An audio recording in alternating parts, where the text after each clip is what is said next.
Serious and silliness outcasts. Now, this is the news of the outcast. So once a week, I will be giving you the news. Sometimes Justin from Brooklyn will be with me. Sometimes he won't. Our schedules sometimes don't match up perfectly, so we can't do it together. Instead of me waiting for him and letting it go on 2-3 weeks before I do the news, I will just do it by myself until we able to match up schedules again. So hopefully he'll be back next week, but until then, I'll be doing it by myself. Now, I am going to give you some great articles that you're not going to see in mainstream media because for some reason they don't make it to mainstream media. But let's start off with the first story. Here we go. LGBT Center director arrested in multi-agency child sexting. 42-year-old man, who at the time of his arrest was the boss of an LGBT resource center in Modesto, California, was arrested earlier this month as a part of an online sting targeting child sex predators. Okay, apparently he was arrested along with 16 other guys, 19 to 54. All right. He was arrested for contacting a minor for sex, according to KCRA-TV. All right. So when does this become not about LGBT and they're just perverts? When do we separate the two? And why isn't this part of mainstream media? Why is mainstream media not telling you this story? Why don't they want to deal with the idea that possibly, maybe some individuals claim to be LGBT, but they're actually just perverts that want to either target children or women? I'm not saying that there aren't people that are legitimately LGBT, and I'm sure that most of them are. But we have to start dissecting who are and who are the perverts, because there's way too many stories coming out about minors being targeted for sex, about trans women going into women's restrooms and either harassing women or doing sexually explicit things or grape or whatnot. And for some reason, the mainstream media does not want to tell you this. I don't know why, but there has to come a time where we have to actually differentiate to who is legitimate LGBT and who's just a pervert. Okay. And until then, you're going to get articles like this constantly. All right. I don't know what the answer is, but this is becoming an increasingly slippery slope. All right. Next article is New York Times. Jessie Jane, pornographic film star, dies at 43. She starred in the highest budget series in pornographic film history. She was also seen in some mainstream productions. Let's see now. Adult performer Jessie Jane, the porn actor who famously starred in the XXX movie franchise Pirates. Oh, I remember that one as a kid. I do remember that one. Okay. The most expensive adult film of all time, was found dead on Wednesday of an apparent overdose. She was 43. According to TMZ, authorities responded to a call for a welfare check at a residence in Moore, Oklahoma, Jane's hometown. She was found dead along with her boyfriend, Brett Hassenmuller, a St. Louis, Missouri native, whose employer called in a welfare check, according to a spokesman for the Moore Police Department. The cause of death was suspected overdose, with final results pending from an Oklahoma State medical examiner. Okay. There's this expression that I learned from another podcast. This is not original. I did not make this up. But the expression is fast money equals slow problems. So if a woman wants to be promiscuous at a young age and utilize that to make money, it is going to lead to a destructive lifestyle, drugs, alcohol, so on and so forth. So apparently this woman, who at one point was making a great living and was somewhat of a pornographic star, is now overdosed with her boyfriend, overdosed and on welfare. I wish more women would come out and tell these young girls that are doing like OnlyFans and whatnot to be like, hey, look, this is the gamble you're taking here. Okay. Not all of us end up okay. As a matter of fact, the majority of us in the end don't end up happy. But they will never do that. They will never say that. They will never come out and say that. They will play the victim instead of actually guiding young girls and saying, don't take this route. It's a destructive lifestyle. This is not a shocker. This is not shocking that a porno star is overdosed. I mean, it's sad, but I mean, it's shocking. I mean, if you told me that a porno star died, I immediately go, overdose. You don't have to read the rest of the article. And then she had a boyfriend that overdosed. So, these are two toxic, damaged people that just lived a very destructive life. And it's sad, but it's not shocking. And this is something that should be addressed because there's a lot of young girls that decide, oh, I'm just going to go on OnlyFans. I'm just going to go on Instagram, post some scandalous photos, and it'll be fine. It's just scandalous photos. And then before you know it, the slippery slope happens where guys, creeps, perverts say, or simps say, I'm going to pay you for more. And where do you think these pornographic studios look for new talent? Do you think they're going to strip clubs anymore? No. I've actually interviewed Miss Danny, and she actually told me that they look at OnlyFans and they look at Instagram for new talent all the time, and they actually could pay them less because these girls, the majority of them, aren't making a lot of money. So if you actually hire a girl like Miss Danny who has a career in porno, you're going to have to pay her a lot more money than a young girl that is just doing an OnlyFans, and she's very attractive, and she gets a call from, I don't know, whatever porn agency, a porn production, say, hey, come, you want to do a contract, or you want to do a film or whatnot, we'll pay you blah, blah, blah, blah, blah. And these are young girls, 18, 19, 20, 25, 21. Do you think they're going to do the right thing with the money? You think they're going to invest it properly? These are young, damaged girls with no guidance whatsoever. And this is the end result. And unfortunately, not too many people talk about it. Look, I'm sure there are adult actresses that find the light. A lot of them, after so much time, they go to church, and it helps them and it saves them. But way too many girls that are in adult entertainment careers end up like this. All right. Now, what is the next article?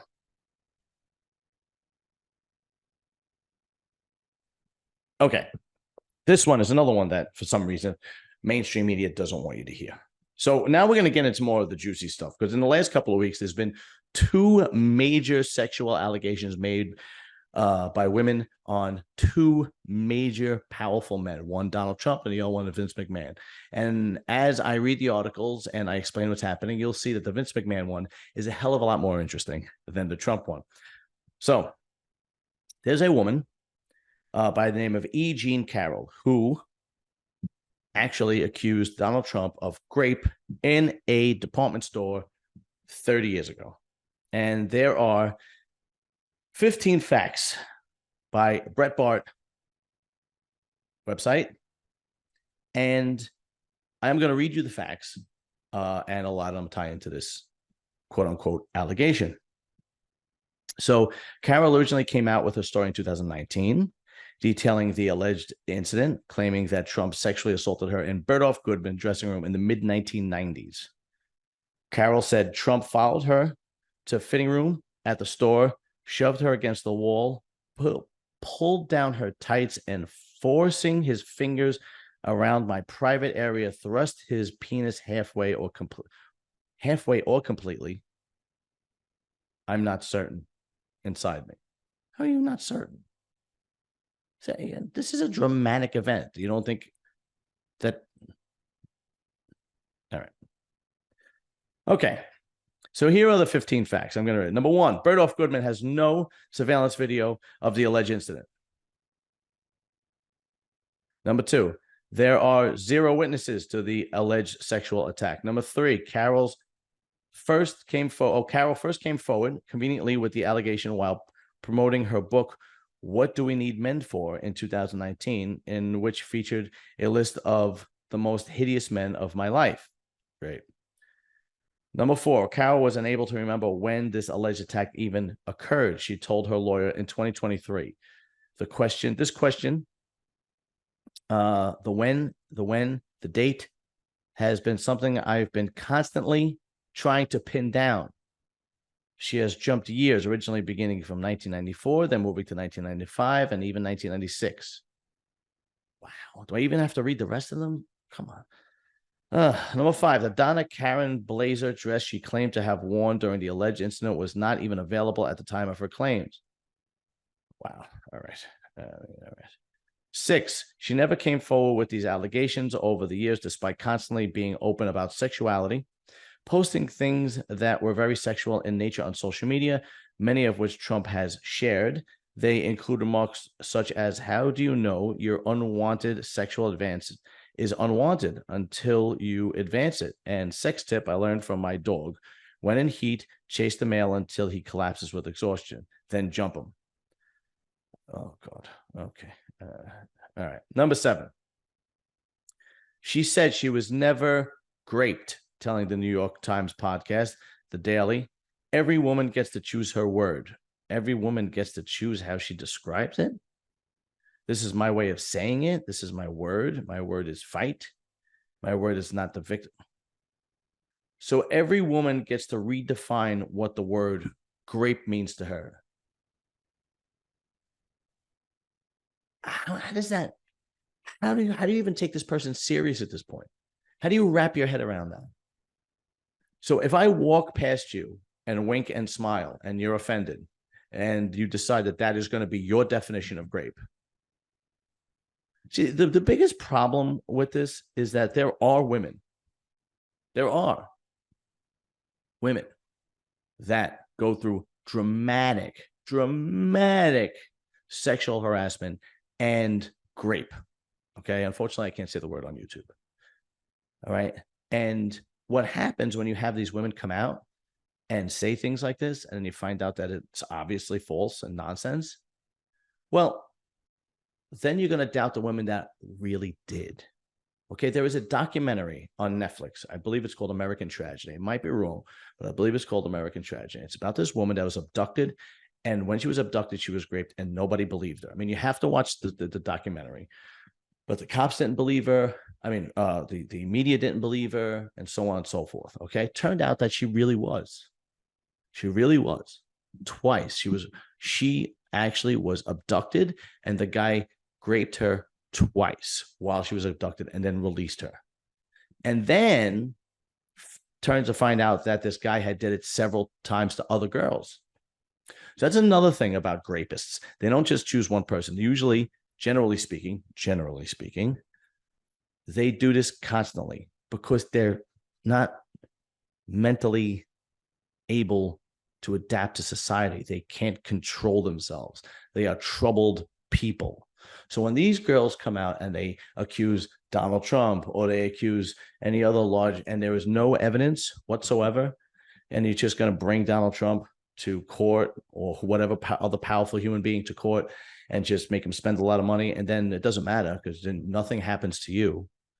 There should be consequences, and there should be consequences because there are women that actually go through these dramatic events, and there are going to be people that go, nah, you know what? There's too many women lying about it.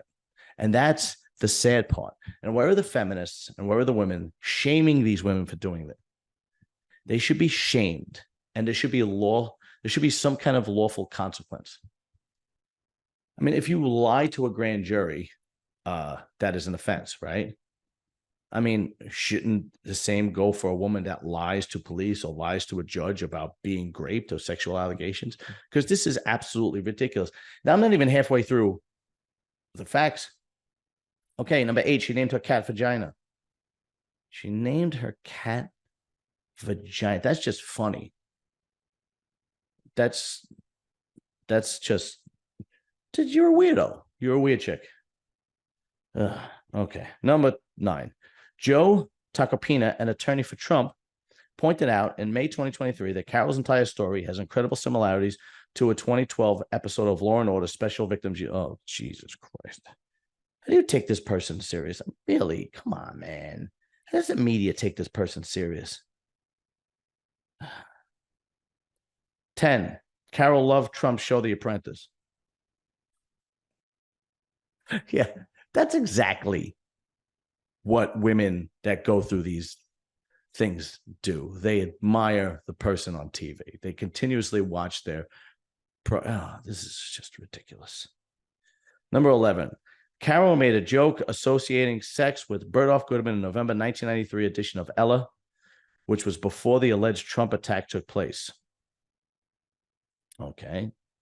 Number 12. Carol is financially backed by an anti-Trump Democrat mega donor, Reid Hoffman, who has openly admitted to visiting convicted sex offender Jeffrey Epstein's private island. I'm not even going to continue reading this because this is absolutely ridiculous. This woman is anybody with a half a brain. If you're like not a radical Democrat, right? If you're like a middle of the road Democrat and you look at this and you read this and you have a rational brain, you're going to say to yourself, this is absolutely ridiculous. They're just trying to do anything to take this guy down. This is going to do more harm than good. Do you think you're going to be hurting Trump? You're not. This is actually making him more of a martyr. More of this crap comes out, the higher he goes on the polls. It's just ridiculous. 13. Democrat Party activists back her as well, as Breitbart News detailed. Indeed, one of Carol's attorneys is Roberta Kaplan, a Democratic Party activist who led the group's Time's Up. She left the activist group after it was revealed she was aiding former New York Governor Andrew Cuomo in attempting to discredit the Democrats' accusers. It served as a great irony at time. Okay, blah, blah, blah, blah. 14. The lawsuit was only able to proceed after Democrats created the Adult Survivors Act in 2022. She conveniently pursued this suit in November following the law going into effect, which allowed her to avoid the statute of limitations for this case. And number 15, Carol once said, most people think of grape as sexy. Really? Really? This woman is twisted. Just ridiculous. All right. Now,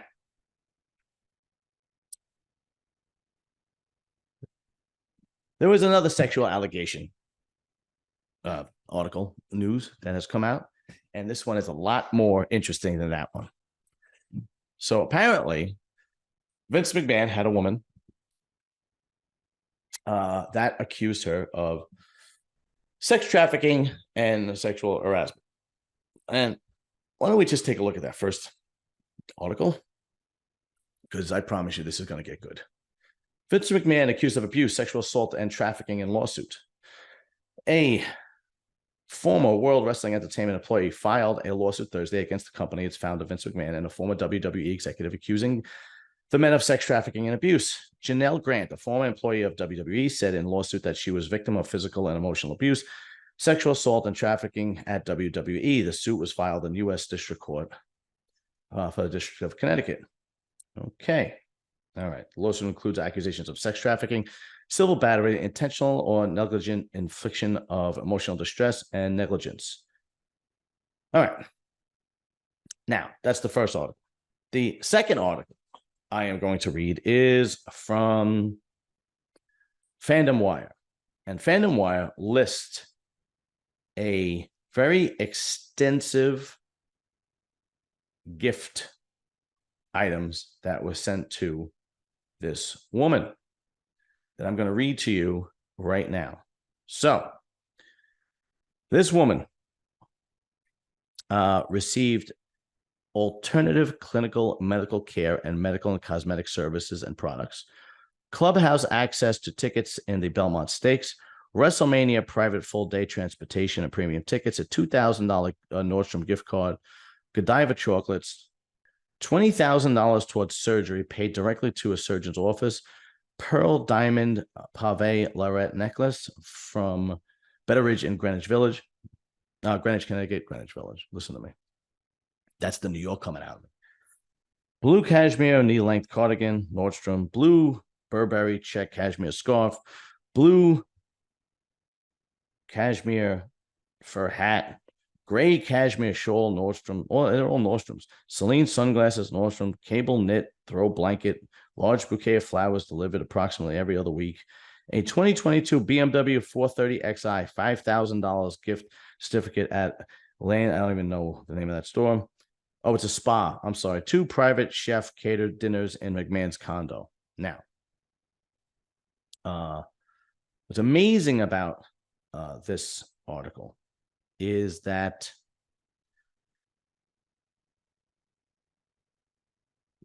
the arrangement was made beforehand. So if you go into and read the article, this woman lives in the same plush penthouse building that he was. So she came from money. Okay. The arrangement was that if you are basically my side chick, I'm going to get you a job at WWE. This was established beforehand, and she was a willing participant. Okay. So she goes into it and she does this, and she receives all the benefits, and she gets a job at WWE. She gets all these gifts. I wonder if she made any mistakes at work, if anybody actually pointed them out. I doubt it. They probably went, it's Vince's side chick. Let's just brush this under the rug. But the funny part was, after that came out,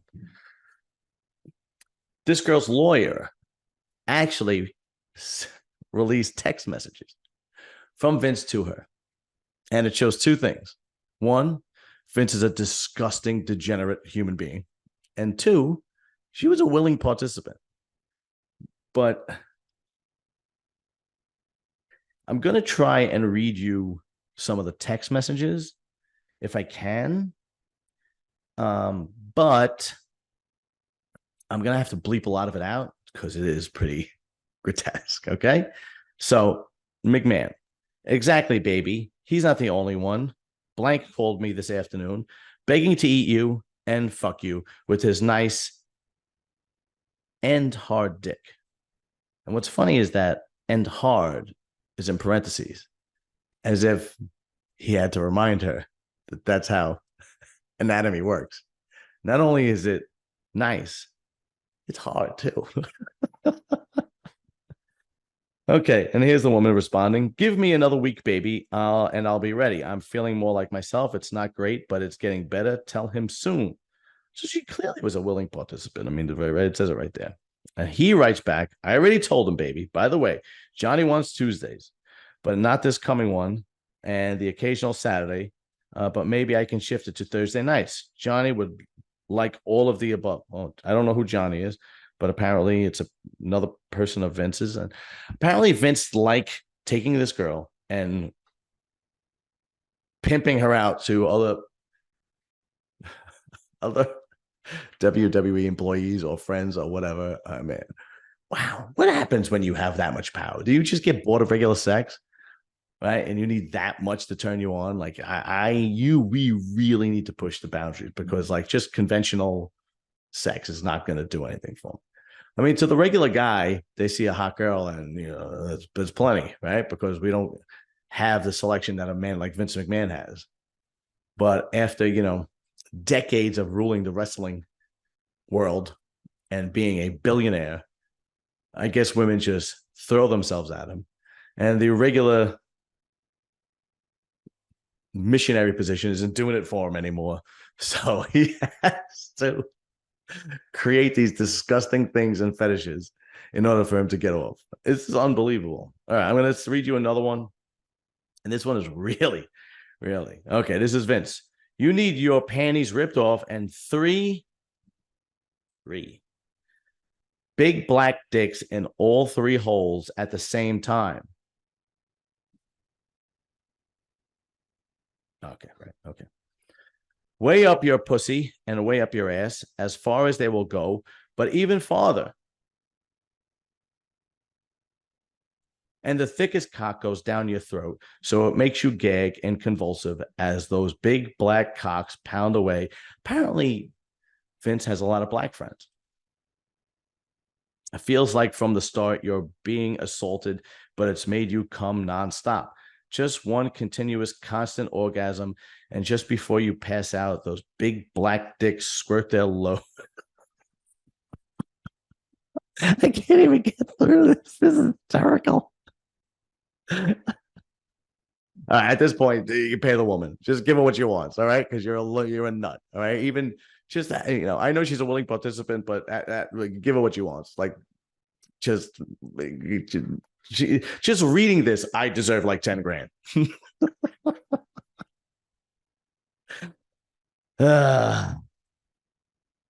Squirt their loads of cum inside you as you lay on your stomach. The cum is coming out of all of your holes. I'll turn you over and jack off all over. Wow. And jack off all over you. All right. You know, this everybody's dream is to have a lot of money and be powerful. I don't know if it's all it's cracked up to be, because if that's what needs to get you off after all these years, maybe it's not for everybody. You know what I mean? And I mean, this is the guy is 77, 78, and this is going to be his legacy. His legacy is not going to be. Oh, and I think he paid a $3 million in hush money. Yes, he did pay a $3 million in hush money, which if you really think about it is blackmail. It's like, give me money or else I'm going to speak. And he goes, okay, here. And guess what? She spoke anyway. So you could have saved yourself $3 million. Anyway, I don't know what happens to these guys that get all powerful and they could do all kinds of disgusting things. And then, like, if you really wanted to do this, shouldn't you go to like a call girl or a high-end escort where this is what she does for a living and she's really going to keep her mouth shut? But then again, that porno chick didn't keep her mouth shut with Trump, right? I forgot her name. They had sex. Stormy Daniels. Yeah, she went on like Jimmy Kimmel too. Unbelievable. So maybe I'm wrong. I don't know what the answer is, guys. How about this? Self-control. Try that. Try self-control. Okay? Unbelievable. Go find Jesus. Both of you need Jesus. Really. That concludes the news with the Outcasts on Serious and Silliness Outcasts. And next time, hopefully, Justin will be back and he will be joining me and making me laugh as usual. But until then, like, share, subscribe, and I will be back soon. Later. Peace.